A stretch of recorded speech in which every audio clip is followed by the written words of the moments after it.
Hello and welcome. Today we will explore the Civil Wars, a turbulent period in the 17th century that reshaped the relationship between the monarchy and the parliament. This story is a perfect example of the National History Day theme, which is revolution, reaction, and reform. These wars were not just battles over territory, they were battles over ideas, who should have power, how the government should function, and what it means for citizens to have a voice in their own country. To understand why the English Civil Wars began, we must first understand King Charles I. He believed in the divine rights of kings, the idea that a monarch's authority comes directly from God and cannot be questioned. Charles often ignored Parliament, ruling as he wished, especially when it came to raising taxes. This caused a widespread anger among the nation, as many people saw his actions as unfair and unlawful. Religious tensions also played a role. Charles' support for high Anglican practices alarmed Puritans and others who feared a return to Catholic traditions. Here we see the first signs of a reaction. Parliament and the people began to resist the king's authority. By the year 1642, after repeated conflicts over money, religion, and power, England erupted into war.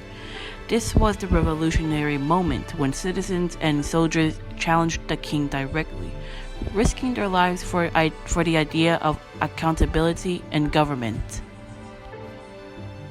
The wars themselves lasted nearly a decade and were fought between two main groups. The Royalists, loyal to King Charles, were called Cavaliers. The parliamentarians, also known as Roundheads, wanted Parliament to hold real power. Major battles, including Marston Moor in the year 1644 and Naseby in 1645, were decisive. The Roundheads, led by Oliver Cromwell, developed a professional army known as the New Model Army, which was disciplined, organized, and motivated by the belief that they were fighting for just a cause. But the civil wars were more than just a military conflict. They were ideological. They were about reform. Could England be governed fairly? Could laws limit the king's power? Could citizens have a voice in government decisions? People were fighting for the principles of accountability, justice, and religious freedom, ideas that were revolutionary at the time. This war reached a turning point in 1649 when King Charles I was captured, tried, and executed.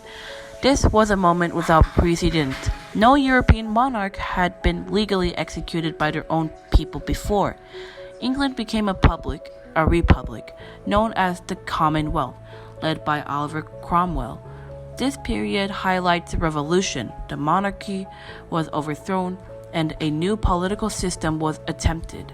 It also demonstrates reform. For the first time, England experimented with governance that was accountable to law rather than a single ruler.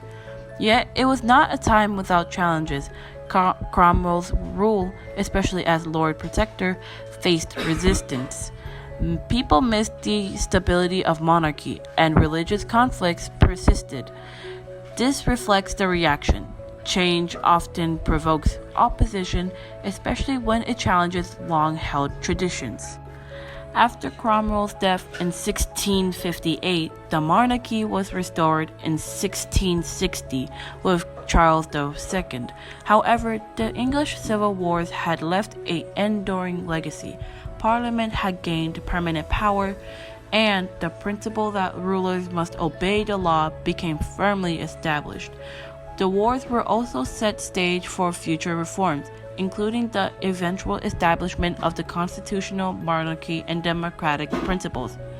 Even though the monarchy returned, the idea that the government should be accountable and that citizens had rights could not be undone.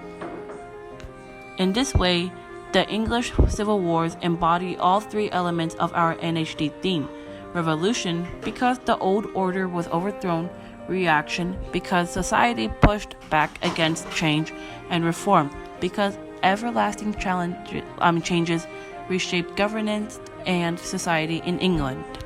In conclusion, The English Civil Wars were not just a series of battles. They were a struggle over power, justice, and a future of a nation. They remind us that meaningful change is often difficult and contested. Revolution challenges old systems, reaction defends tradition, and reform seeks to build something better. The English Civil Wars shows us how these forces interact and how ordinary people armed with ideas and courage can shape history. Thank you for exploring this fascinating period with me, and God bless.